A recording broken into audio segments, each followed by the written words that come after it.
وہ ایک ہی سوال ہے اور مجھے اس کا جواب کبھی نہیں ملتا، اور میں سنی عوام سے بھی کہنا چاہتا ہوں، سنی عوام سے بھی میری گزارش ہے کہ آپ مجھے بتائیں اللہ کو گواہ بنا کر آپ نے اپنی زندگی کے اندر کس مسجد سے اس حدیث کو سنا ہے؟ بسم اللہ والصلاۃ والسلام علی رسول اللہ وآلہ ومن السلام علیکم ورحمۃ اللہ وبرکاتہ۔ جب ہم کسی کے بارے میں ناواقف ہوتے ہیں، اجنبی ہوتے ہیں، تو ہمیں دوسرے شخص سے خوف محسوس ہوتا ہے، یہ ایک فطری بات ہے۔ لیکن جیسے ہی ہماری کسی سے دوستی ہو جاتی ہے، آنے جانے کا سلسلہ شروع ہو جاتا ہے، اجنبیت کے حجاب اٹھ جاتے ہیں، تو ہم اسی شخص کے ساتھ بالکل ایسے ہو جاتے ہیں گویا کہ ہم اس شخص کو برسوں سے جانتے ہوں۔ یہی معاملہ مختلف فرقوں کے بارے میں ہے، یعنی یہ جتنے بھی فرقے ہیں ہمارے معاشرے میں، مذہبی طبقے نے یہ کیا ہے کہ اپنی عوام کو دوسرے فرقوں سے دور رکھا ہے۔ اسی لیے ایک فرقے کی جو عوام ہے وہ دوسروں کے بارے میں ایسے خوف محسوس کرتے ہیں گویا کہ وہ دوسرے فرقے کی عوام کسی سیارے کی مخلوق ہو، کیونکہ ہمارے مذہبی طبقے نے یہ بتایا ہے کہ اس کے مجلس میں نہیں جانا، اس کے پاس نہیں بیٹھنا، ان کی مجالس میں محافل میں شرکت نہیں کرنی، ان کی مسجدوں میں نماز نہیں پڑھنی، ان کی خوشی غم کی تقریبات میں شرکت نہیں کرنا ہے، ورنہ تو تم گمراہ ہو جاؤ گے، تمہاری عاقبت خراب ہو جائے گی، تمہاری دنیا اور آخرت کا نقصان ہو جائے گا، خسارہ ہو جائے گا۔ تو اتنا ڈرا کے رکھا ہے، اس لیے ایک فرقے کا شخص وہ دوسرے سے خوف کھاتا ہے، اس کی مجلس میں جانے سے ڈرتا ہے، اس کے پاس نہیں بیٹھتا۔ لیکن اگر ہم یہ جو دیوار انہوں نے کھڑی کی ہے مذہبی طبقات نے، اس کو ختم کر دیں اور عوام کو یہ بتائیں کہ ایسا کچھ نہیں ہے، جب آپ دوسروں کے پاس جائیں گے تو آپ کے ذہن سے یہ جو خوف کے پردے ہیں، خوف کی دیواریں یہ ٹوٹ جائیں گی، ختم ہو جائیں گی۔ پھر آپ یقین کیجئے گا، وہی شخص جو ایک سنی کی مجلس میں نہیں جاتا ہو یا ایک شیعہ کی مجلس میں نہیں جاتا ہو، ان کی مساجد میں نہیں جاتا ہو، امام بارگاہ میں نہیں جاتا ہو، آپ دیکھیں گے کہ وہ کہیں گے یار یہ تو میں ویسے ہی ان کے بارے میں کچھ سوچ رہا تھا، ایسی کوئی بات نہیں ہے۔ تو میں نے کئی مرتبہ اس موضوع کے اوپر ویڈیو بنائی ہے کہ ہم اس خوف کی دیواروں کو کس طرح سے ختم کر سکتے ہیں اور امت مسلمہ کو متحد کر سکتے ہیں۔ میرے بارے میں مختلف حلقوں کے اندر لوگ گفتگو کرتے ہیں اور مجھ تک جو باتیں پہنچتی ہیں ان میں سے ایک بات یہ ہے کہ مفتی ہمدرد صاحب کام تو بہت صحیح کر رہے ہیں، لیکن یہ صرف شیعوں کی بات کیوں کر رہا ہے؟ تو اس لیے میں اس کا بھی جواب پہلے دے چکا ہوں، لیکن آج میں پھر آپ کے سامنے یہ بات رکھتا ہوں کہ دیکھیں امت مسلمہ میں جتنی قتل و غارت گری ہے شیعہ سنی کے نام پر نہیں ہو رہی۔ آپ مجھے یہ بات بتا دیں، مجھے مطمئن کر دیں کہ امت مسلمہ کے اندر جو اختلافات ہیں شیعہ سنی کے کوئی اختلاف نہیں ہے، کوئی لڑائی جھگڑا نہیں ہے، کوئی تکفیر کے فتوے نہیں ہے، تفسیق تضلیل کی کوئی بات نہیں ہے، اور سب شانتی اور شانتی ہے، تو میں اس کے اوپر بات کرنا چھوڑ دوں گا۔ لیکن جب آپ دیکھیں گے کہ امت مسلمہ کے 99% مسائل، حقیقت بتا رہا ہوں آپ کو، 99% مسائل وہ اسی کے ارد گرد گھوم رہے ہیں، یا تو شیعہ سنی، بس سنی اور شیعہ کا اختلاف ہی ہے، خواہ قومی سطح پر ہو یا بین الاقوامی سطح پر۔ آپ دیکھیں گے کہ ملکوں کی جو سیاست ہے وہ اسی کے ارد گرد گھومتی ہے، شیعہ کے بارے میں کیا ہے، سنی کے بارے میں کیا ہے، اس کے ساتھ تعلقات بنانے ہیں نہیں بنانے ہیں، ایران ہے، سعودی عرب ہے، پاکستان ہے، شیعہ یہی اسی کے ارد گرد، اور اسی وجہ سے شرق تا غرب مسلمان آپس میں کٹ مرے، لڑ گئے، ختم ہو رہے، اور اسلام کا نام بدنام ہو رہا ہے۔ تو اسی لیے میں اسی موضوع کے اوپر گفتگو کر رہا ہوں کہ امت مسلمہ میں اس سے بڑا اور کوئی مسئلہ ہے ہی نہیں۔ یہ چھوٹی چھوٹی باتیں جو آپ دیکھ رہے ہیں کہ جناب یہاں سے خون نکل آئے تو وضو ٹوٹے گا کہ نہیں ٹوٹے گا، یہ مولویوں سے آپ پوچھیں۔ لیکن میں یہ چاہتا ہوں کہ مسلمانوں کے درمیان یہ جو اختلافات ہیں جس وجہ سے مسلمان آپس میں ایک دوسرے کی گریبان کے اوپر ہاتھ ڈالتے ہیں، ان مسائل کا خاتمہ ہو۔ تو یہ شاید آپ کو اجنبی بات لگتی ہے اور آپ کو یہ لگتا ہے کہ ہمدرد بھائی وہ کسی ایجنڈے کے اوپر کام کر رہے ہیں، کسی نے اس کو چھوڑا ہوا ہے، علاج کیا ہوا ہے۔ کچھ دوستوں نے مجھے ایک آڈیو بھیجی، تو میں سمجھا کہ یار دیکھو یہ کتنی سطحی سوچ ہے ہمارے مذہبی طبقے کی، یعنی میری دعوت کے اندر اور کیا بات ہے، کس پیغام کو لے کر میں اٹھاؤں؟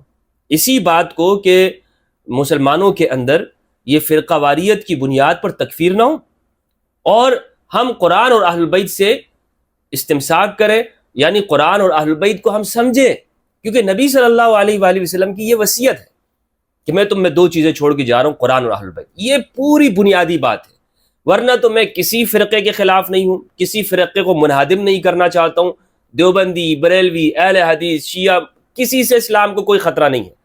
اور یہ جو بات ہم کہہ دیتے ہیں نا جناب اس کو ایجنٹوں نے چھوڑا ہوا ہے، اس کے پیچھے فلاں قوت کار فرمایا، او بھائی تم لوگوں کے خلاف کسی قوت کو چھوڑنے کی ضرورت نہیں ہے، خود ہی ایک دوسرے کو مار مار کے دنیا بھر کے اندر حال ایسا کیا ہوا ہے کہ پھر دوسروں پہ شک کرتے ہو کہ نہیں وہ ہمیں لڑا رہا ہے۔ آپ کو لڑانے کی کیا ضرورت ہے؟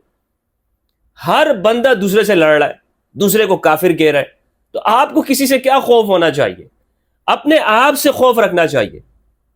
ہمیں کسی دشمن کی ضرورت نہیں ہے. اتنی ہمارے اندر دوسروں کے بارے میں نفرت پائی جاتی ہے کہ ہم خود ہی ایک بم بنے ہوئے. ہمیں ضرورت نہیں ہے کہ ہمیں کوئی لڑائے گا, کوئی باہر سے آئے گا. ہاں اگر کوئی سازش کرتا بھی ہوگا تو وہ کسی اور لیول کی سطح کے اوپر ہوگی. یہ بات نہیں ہوتی کہ اگر ہمدرد بھائی ایک بات کہہ رہے ہیں تو آپ کہیں کہ نہیں یہ ایک سازش کر رہا ہے اور اس کے پیچھے فلاں قوت کار فرمائے, فلاں کے شخص کے پیچھے یہ قوت کار فرمائے. تو اس لیے یہ آپ اپنے ذہن کو کلیئر رکھیں. مجھ سے خوف کھانے کی ضرورت نہیں ہے اور میں کوئی کسی اور سیارے کی مخلوق نہیں ہوں. میں اسی زمین کے اوپر رہتا ہوں. میں نے بے شمار ویڈیوز اس موضوع کے اوپر بنائی ہیں کہ میں کیوں یہ کام کر رہا ہوں. ٹھیک ہے, تو اس حوالے سے آپ کو مطمئن ہونا چاہیے. دوسری بات, میں نے ہمیشہ اپنے سنی علماء سے یہی ایک سوال میں نے کیا ہے. ایک سوال میرے پاس کوئی سنی عالم آیا ہے یا میری کسی سے ملاقات ہوئی ہے یا میری جو دعوت ہے وہ ایک ہی سوال ہے اور مجھے اس کا جواب کبھی نہیں ملتا. سنی اس کا جواب, ہمارے علماء, سنی اسکالر, سنی چیمپئن اس کا جواب نہیں دیتے. اور وہ سوال کیا ہے؟ وہ سوال یہ ہے کہ ہم اپنی عوام سے اپنی مجالس اور محافل میں, اپنی مساجد اور مدارس کے اندر کیوں حدیث الثقلین کا ذکر نہیں کرتے؟ کیوں ہم چھوٹی چھوٹی موضوعات کے اوپر اور احادیث اور روایات کو بیان کرتے ہیں؟ فضائل اعمال پوری کھول کے آپ دیکھ لیں. اعمال کی فضیلت کے اندر, فلاں عمل کی فضیلت کے اندر کتابیں آپ کو بھری ہوئی ملیں گی. فیضان سنت پوری کھول کے دیکھ لیں آپ, حدیث الثقلین آپ کو نہیں ملے گی. لائبریری میں چلے جائیں, اہل سنت کی میں بات کروں, پوری لائبریری آپ کھنگال ماریں, آپ کو اس پہ تو روایت ملے گی. کتابیں, موٹی موٹی کتابیں لکھی ہوئی ہیں. دجال آئے گا وہ کیا کرے گا, اچھا فلاں فرقے کی مخالفت کے اندر پوری جو ہے نا آپ کو شیلف بھرے ہوئے ملیں گے, آپ کو کتابیں ملیں گی. لیکن اس موضوع کے اوپر ایک کتاب نہیں ملے گی کہ اہل البیت علیہم السلام, قرآن اور اہل البیت ان کے کیا حقوق ہے. استمساک کرنا ہے. نبی صلی اللہ علیہ وآلہ وسلم نے بار بار اہل بیت کے بارے میں کیوں فرمایا کہ تم کبھی گمراہ نہیں ہوگے اگر ان دو کے پیچھے چلو گے. تو یہ جو سوال ہے یہ میں نے ہمیشہ رکھا ہے اور مجھے اس کا کوئی جواب نہیں ملا. اور اس کا جواب کیوں ملے گا؟ کیونکہ ہم نے رویہ کیا رکھا ہے اس حدیث کے ساتھ. اس حدیث کے ساتھ ہمارا یہ رویہ رہا ہے, یا تو ہمارے علماء نے اس کا معنی غلط کیا ہے, افسوس کے ساتھ کہنا پڑتا ہے, اور اس کی وجہ یہ ہے کہ اس حدیث کے معنی کی اندر تحریف کرتے ہیں, غلط بیان کرتے ہیں. کیونکہ اگر درست معنی بیان کریں گے تو دوسرے فرقے کو فائدہ ہوگا. تو اس لیے ہمارے علماء کہتے ہیں نہیں, اس میں فلاں سے مراد یہ ہے, اتباع نہیں ہے, صرف قرآن کی اتباع کرنی ہے, اہل البیت سے صرف محبت کرنی ہے. یا تو حدیث کا معنی غلط بیان کرتے ہیں یا بالکل ہم نے اس کو بیان کرنا چھوڑ دیا ہے. بالکل ہم اس حدیث کو ایسا کر دیتے ہیں گویا کہ یہ حدیث ہے ہی نہیں, حالانکہ یہ اصح درجے کی روایت ہے. تو یہ وہ چیز ہے جس کا میں سوال کرتا ہوں اپنے سنی علماء سے, بڑے دردمندانہ طور پر عرض کر رہا ہوں, گزارش کر رہا ہوں کہ جناب آپ اس حدیث کو کب بیان کرو گے اور اپنی عوام سے کیوں چھپاتے ہو اس کو. اور میں سنی عوام سے بھی کہنا چاہتا ہوں, سنی عوام سے بھی میری گزارش ہے کہ آپ مجھے بتائیں, اللہ کو گواہ بنا کر آپ نے اپنی زندگی کے اندر کس مسجد سے اس حدیث کو سنا ہے؟ اس حدیث کا مفہوم آپ نے کس مسجد سے سنا ہے؟ مجھے بتا دیجیے گا. کسی خطبے میں آپ نے سنا ہو, کسی محفل میں کسی پیر صاحب نے اس کو بیان کیا ہو, کسی نے اپنی واز کے اندر اس کے اوپر اس کو موضوع بنا کر گفتگو کی ہو کہ حدیث الثقلین, پیارے حبیب سرکار دو عالم صلی اللہ علیہ وآلہ وسلم نے فرمایا دو چیزیں چھوڑ کے جا رہا ہوں, کبھی گمراہ نہیں ہوگے. پیغمبر اکرم ضمانت دے کے جا رہے ہیں, یہ کسی مولوی کی ضمانت نہیں ہے, کسی ملا اور فقیہ اور مجتہد کی ضمانت نہیں ہے, یہ سرکار دو عالم کی ضمانت ہے کہ تم کبھی گمراہ نہیں ہوگے, کہ میں تم میں دو چیزیں چھوڑ کے جا رہا ہوں, قرآن اور اہل البیت. تو پھر تم یہ تحریکات کیوں چلا رہے ہو؟ یہ اتنے بڑے بڑے فنڈ کیوں اکٹھے کرتے ہو؟ بڑے بڑے ادارے کیوں قائم کرتے ہو؟ بڑے بڑے زیادہ اتنے چندے کیوں کر رہے ہو اس نام کے اوپر کہ امت مسلمہ کو متحد کرنا ہے؟ آؤ جناب فرقوں کا خاتمہ کرنا ہے, آؤ جناب امت مسلمہ کو متحد کرنا ہے. کوئی کس نام پہ تحریک بپا کر رہا ہے, کسی نے کس کلر کا جھنڈا بنا دیا ہے, کسی نے کون سے رنگ کی تحریک کھڑی کر دی ہے, اور کتابیں کی کتابیں لکھ رہے ہیں, محافل, کانفرنسز, جناب ہر موضوع کے اوپر.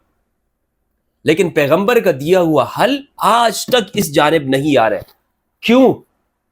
کس لیے؟ جب نبی صلی اللہ علیہ وآلہ وسلم فرما رہے آؤ میں تمہیں ایسا حل دے رہا ہوں میرے صحابہ کہ تم کبھی گمراہ نہیں ہوگے, رستے سے نہیں بھٹکو گے, تو یہ پیغمبر کا دیا ہوا حل ہے, یہ سرکار دو عالم کا دیا ہوا حل ہے, خاتم النبیین کا دیا ہوا حل ہے. اس کو کیوں قبول نہیں کر رہے؟